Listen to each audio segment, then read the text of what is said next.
Hey Healthy Bunnies! I wanted to show you the recipe I use when I'm having guests over for a party, and it is my heirloom tomato salsa. I use heirloom tomatoes because I like the salsa to be really bright and colorful. If you don't have access to them, you can just use regular tomatoes, that's fine too. It's very simple to make. So let's start with the tomatoes. First, you're going to take the tomatoes and cube them into small pieces. I used about 5 heirloom tomatoes, which will yield about 2 cups. Next, you're going to take your red onion, and I really love red onions because they have a little sharp kind of zing to them. They're a little bit spicy. Take those and mince them up finely. Next, you're going to chop up your jalapeno. Now, if you're daring, you can use a serrano pepper. Those are a lot spicier. And if you want it a little bit more on the mild side, you can remove the seeds from the jalapeno before you mince them up finely. If you want a little kick, leave some of those seeds in. And if you're going super mild, go ahead and use a green bell pepper. That's great if you're going to be serving it to kids.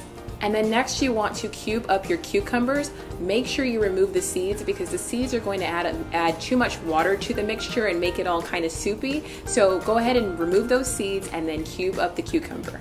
And next, you're going to chop up your cilantro. Some people call it coriander. Roughly chop that up. If you want, you can use your hands and just rip it up. Just make sure the stems are removed. Now, when you're at the store buying cilantro, make sure you do not buy parsley. I've done this a couple of times. They're usually right next to each other, so make sure you read that label before you grab them. So next, you're going to add lime juice. Some people use lemon, but I really like the tart flavor of the lime in the salsa, so that's what I prefer to use. Now next, add your sea salt. Careful on the sea salt because you'll probably be using tortilla chips that are pretty salty, so you won't need too much, but it'll just bring out the flavor of the salsa. So who doesn't love salsa? There's so many ways you can serve it, with pita chips, with pieces of veggies. My favorite thing is to take blue corn tortilla chips because I love the contrast of the colors.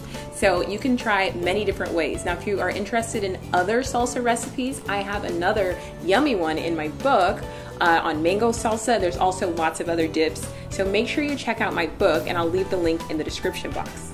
So that's it, guys. Thank you so much for watching, and make sure you rate, comment, and subscribe. Don't forget I upload every Friday for healthy recipes and tips on healthy living. Don't forget my motto, eat like you love to live.